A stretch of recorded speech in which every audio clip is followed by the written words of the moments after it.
Terri Horman was sending out emails to an unknown source the day after Kyron disappeared.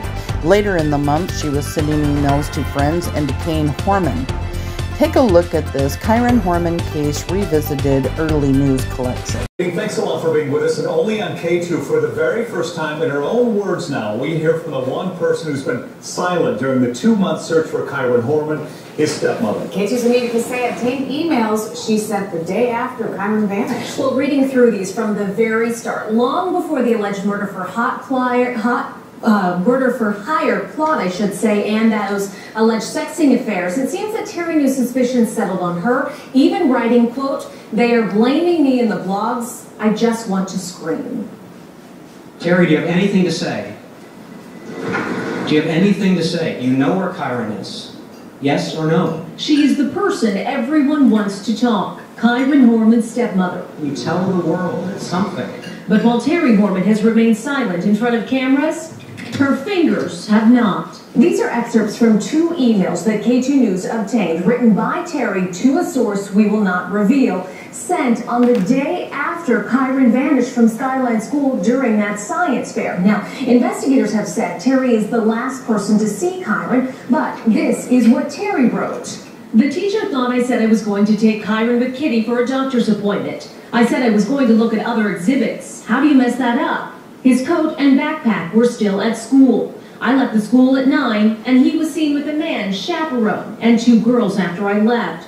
There were no men on the chaperone list. That, and it was highly chaotic.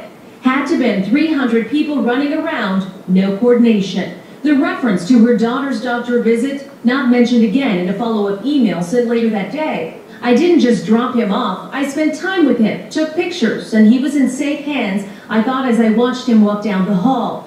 Kids saw him after I left. Teacher put him as absent at 10 a.m. Someplace between 9 and 10 is when we think it happened. I have a receipt showing I was checking out at Fred Meyer 7 miles away at 9:12 a.m. I went to another Fred Meyer looking for meds for Kitty they didn't have at the first Fred Meyer.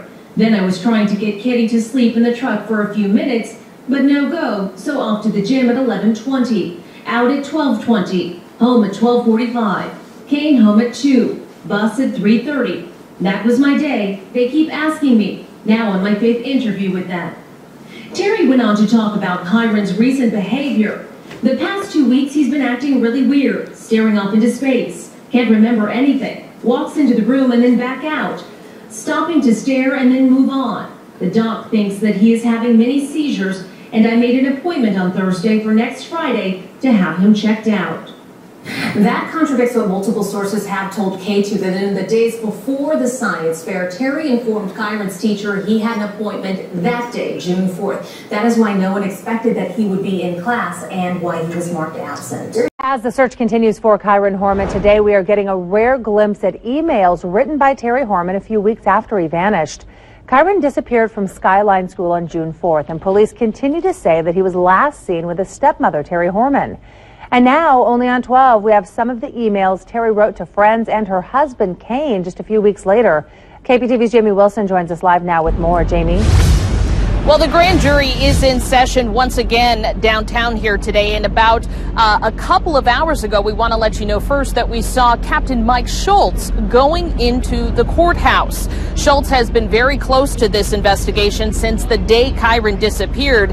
He was the Horman family's liaison early on, and he actually stayed with them in their home for the first couple of weeks after Kyron vanished. Today, though, Schultz would not give me any details about what he was about to present to the grand jury. But now we are getting brand new insight into the last weekend in June. You might remember that's the weekend that Kyron Horman took his and Terri's young daughter. He moved out of the house, slapped her with a restraining order, and filed for divorce. And new emails that we've just gotten today are giving us new insight into what was really happening during that time.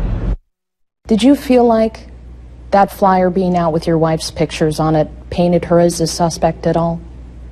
No. She was one of the last people that saw him that day, and again, it just helped associate things that were seen along with him on that particular day, so no. Friday, June 25th, during Kyron's parents' first interview with us, Kyron Horman defended his wife Terri. But the very next day, Kyron took their daughter Kiara and moved out of the house. In an email exclusively given to Fox 12, a Horman family friend writes to another friend that same day, talking about a recent conversation with Terri. The friend says, I was talking to her in general, just to say, how are you? Any way I can help, I will, etc. And she ended up telling me about how they are still very focused on Sauvie Island and telling me that she was driving down Highway 30 on the day Kyron disappeared, etc. But she doesn't know why they are focusing on the island. I don't know. It is all weird. Where is the boy? Soon after, the other friend replies saying, not looking so good for Terri, is it? Terri called me this afternoon a couple of hours after I talked to Kane, said she was having a bad day, that she and Kane had a fight. She was driving, then said she noticed a detective following her and had to go. Then, much later that night, just before midnight, Terri Horman writes to Kane on his work account at Intel. Terri says, okay, I love you, but this is ridiculous. What you are doing is parental child abduction and is illegal. I need to know where my daughter is and if she is safe. You were really upset with me when you left. What is it that we need to do to reconcile this? I don't want to call 911, but I need a resolution, please. If I don't hear from you in an hour, I will call 911. Terri.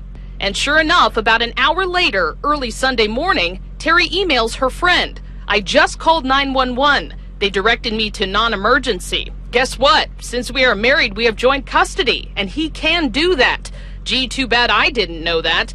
I told the dispatch who we are in relation to the Kyron Horman case, and she is having someone call me. Give a mark for the FBI. Terri.